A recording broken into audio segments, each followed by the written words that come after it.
This was my first time visiting Merano, or Meran as the German-speaking countries call it, and honestly, I didn't expect it to be this beautiful. It's one of those towns that sit quietly between two worlds, Italian in feeling, but with so much German and Austrian influence that it feels perfectly in between. I came here in summer and the weather was so hot. Well, it was kind of overwhelming, but don't forget that I am Nigerian, so it was okay. The kind of climate that makes you want to walk everywhere, want to make you drink cold water and eat ice cream at every time of the day.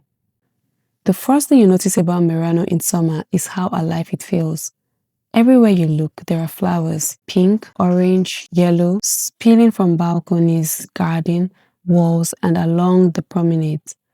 The air smells faintly of espresso, and you can hear church bells and bicycles in the distance.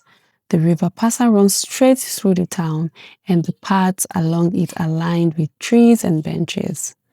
People walk slow, stop for gelato, and just enjoy the sunshine.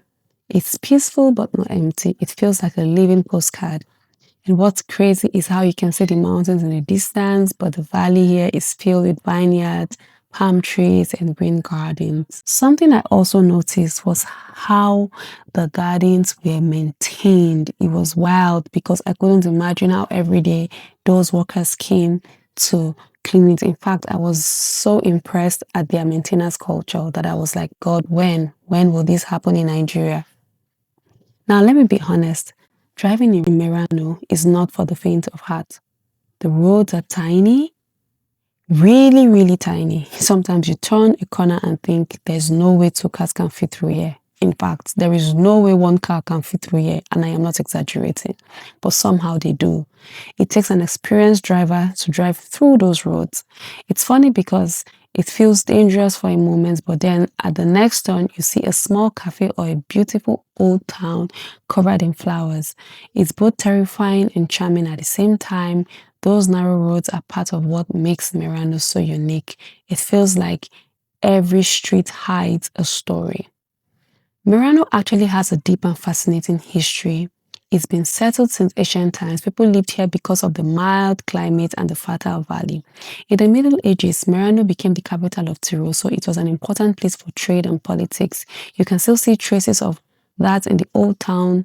The Portici or the Laubengasse is one of the oldest streets here, built in the 13th century. It's this long, narrow walkway filled with arches, little shops and cafes. When you walk through it, you feel the history, the one stone under your feet, the cool shade from arcades.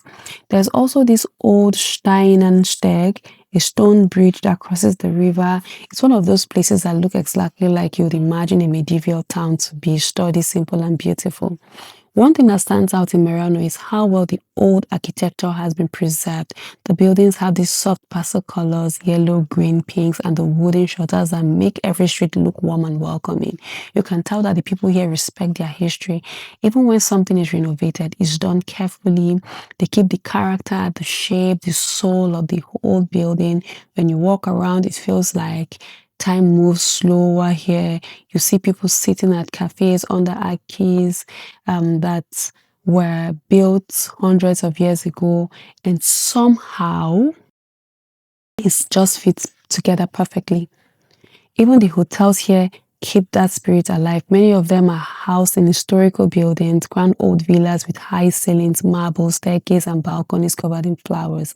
My hotel was one of those places you could tell it had history, but everything worked as smoothly, like a quiet mix of tradition and comfort. And the best part, the view from the balcony was incredible. And when we went to have breakfast at the rooftop, birds would come and my kids were allowed to feed them. It was so beautiful. Merano is full of contrasts, narrow streets but open skies, old buildings but modern life, quiet corners but so much to explore. I liked particularly the lights, music, the live band, the ice cream. It was fascinating. And in my next video, I'm going to take you inside my hotel so we can do a tour of my hotel room and what it's like. Stay tuned for several parts of this video. And if you haven't subscribed, please don't forget to subscribe, like, and share. Bye.